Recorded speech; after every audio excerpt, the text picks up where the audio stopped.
This loan statement isn't mine. It's my mom's. She's 55, and she owes more in student debt than I do, more than most people my age owe combined. As of July 1st, 2026, millions of borrowers just got pushed onto a brand new repayment system, with the old plans shut down for good. But buried in that change is something almost nobody's talking about. The age group carrying the most student debt in America isn't in their 20s. It's not even close. Here are the 5 age checkpoints, and the debt grows in exactly the opposite direction you'd expect. Level 1, age 24 and younger. The average federal student loan balance here is $13,807.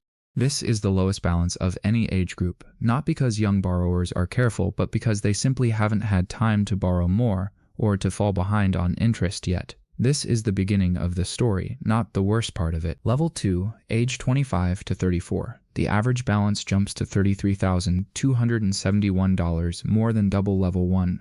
This is the decade of graduate school, career building, and the first real collision between student debt and adult expenses. Rent, a car, maybe a wedding, monthly payments in the $200 to $300 range start competing directly with everything else on a young adult's budget. Level 3.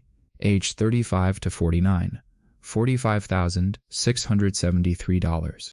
Borrowers in their 30s and 40s now hold the single largest share of all outstanding student debt in the country, more than any other age group combined with mortgages, kids, and peak expense years. This is supposed to be the decade debt gets paid down.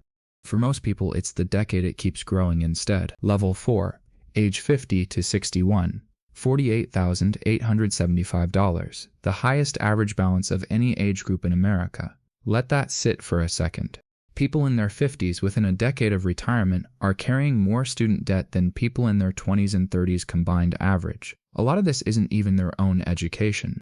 Parent Plus loans, money borrowed to help send their kids to college, make up a huge share of this level. The debt cycle didn't end, it just changed whose name is on it. Level 5, age 62 and older. $44,906, slightly lower than level 4, but still nearly triple what the average 24-year-old owes. Some of these borrowers are still paying off their own degree from decades ago.